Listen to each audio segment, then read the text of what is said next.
సమాజంలో అశాంతి సృష్టించడానికి రాజకీయ ముసుగులో కొత్త నేరాలు చేస్తున్నారని ముఖ్యమంత్రి చంద్రబాబు వ్యాఖ్యానించారు. మంగళగిరి ఏపీఎస్పీ బెటాలియన్ లో జరిగిన పోలీస్ అమరవీరుల దినోత్సవ కార్యక్రమంలో సీఎంతో పాటు హోంశాఖ మంత్రి అనిత, డీజీపీ హరీష్ కుమార్ గుప్తా హాజరయ్యారు. ఈ సందర్భంగా సీఎం కీలక వ్యాఖ్యలు చేశారు. మంచి పేరు తెచ్చుకున్నారు.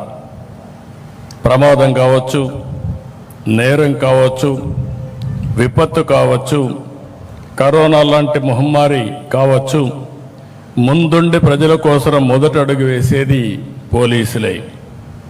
మీ కుటుంబాలకు సమయం ఇవ్వరు, మీ పిల్లలతో గడపలేరు, ఎప్పుడు ఎటు పరిగెత్తాలో తెలియదు. పండగైనా, పబ్బం అయినా, ఎండైనా, పగలైనా, రాత్రి అయినా ప్రజల కోసం పరుగులు పెడతారు. ఎప్పుడు విధులకు వస్తారు.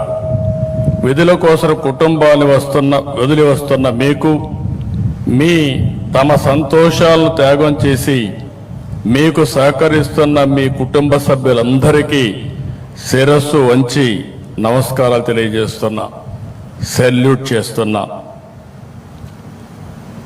హెల్మెట్ ధరించమని ప్రచారం చేస్తారు.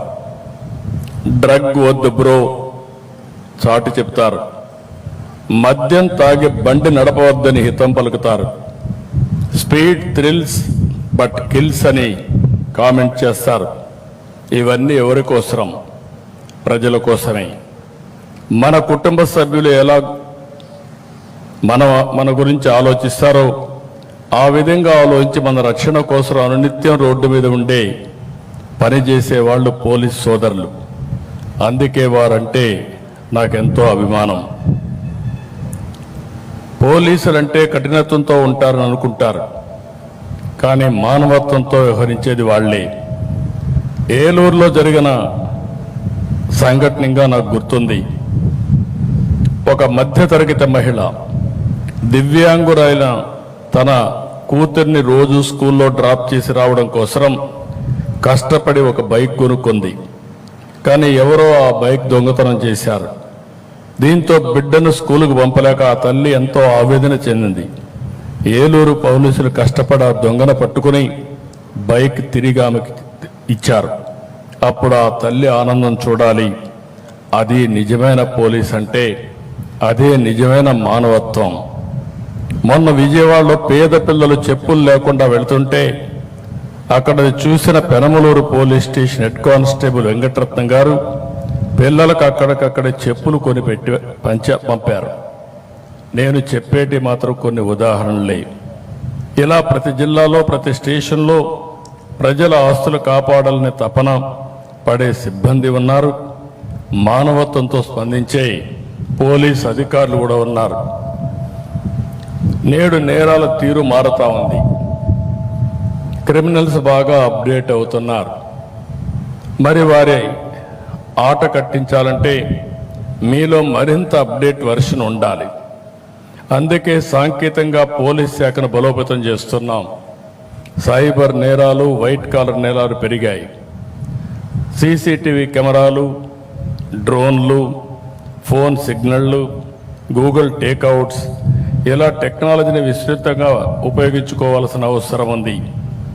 అప్పుడు ఎటువంటి నేరస్తుడైనా ఈజీగా పట్టుకునే అవకాశం ఉంటుంది. రాష్ట్రంలో ప్రతి 55 కిలోమీటర్లకు ఒక సీసీటీవీ కెమెరా ఏర్పాటు చేస్తున్నాం. ఇది పోలీస్ యంత్రాంగానికి 3వ కన్నులా పనిచేస్తుంది. ఎవరు ఎక్కడ ఏ తప్పు చేసినా రికార్డుగా పట్టుకునే అవకాశం వస్తుంది. టెక్నాలజీకి అనుగుణంగా శిక్షణ, ఆధునాతన పోలీస్ స్టేషన్లు, ఈగల్, శక్తి బృందాల ఏర్పాటుతో రాష్ట్ర పోలీసు వ్యవస్థ ఆదర్శంగా నిలిచింది. డ్రగ్స్, గంజాయి పంటను గుర్తించి ధ్వంసం చేస్తున్నారు. స్మగ్లింగ్ని అరికడుతున్నారు. అడవుల్లో డ్రోన్లు ఎగరేసి ఎర్రచందనం దొంగలను కట్టడి చేస్తున్నారు. ఈ విషయంలో మిమ్మల్ని అందరినీ అభినందిస్తున్నా. ఈ ప్రిమిసెస్ చూస్తే నేను దగ్గర 16 సంవత్సరాలుగా ఈ ఫంక్షన్కి వస్తున్నాను. ఒకప్పుడు గోషా మహల్కి వెళ్ళేవాళ్ళం. ఈరోజు ఈ ప్రిమిసెస్కి నేను వస్తున్నాను.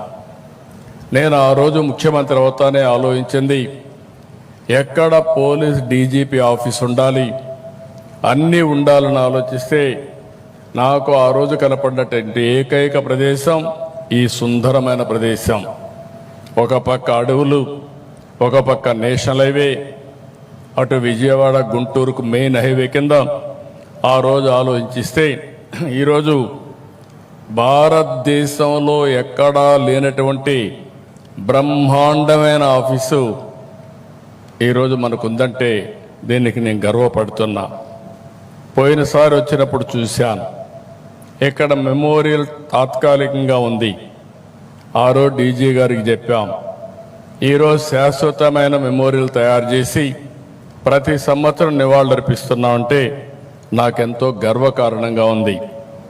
ఈరోజు పోలీసులందరికీ ఒకటే విజ్ఞప్తి చేస్తున్నాం, విజిబుల్ పోలీసింగ్ ఉండాలి, ఇన్విజిబుల్ పోలీస్ ఉండాలి. ఎప్పుడు కూడా సమర్థవంతంగా మనం పనిచేయాలంటే మనం కూడా ఎక్కడికక్కడ లేటెస్ట్ టెక్నాలజీ కానీ, ప్రజల మూడ్ కానీ, జరిగే నేరాలు, జరగబోయే నేరాలని అధ్యయనం చేసే పవిత్రమైన పరిశోధనా కేంద్రాలయంగా ఈ డీజీపీ ఆఫీస్ ఉండాల్సిన అవసరం ఉంది.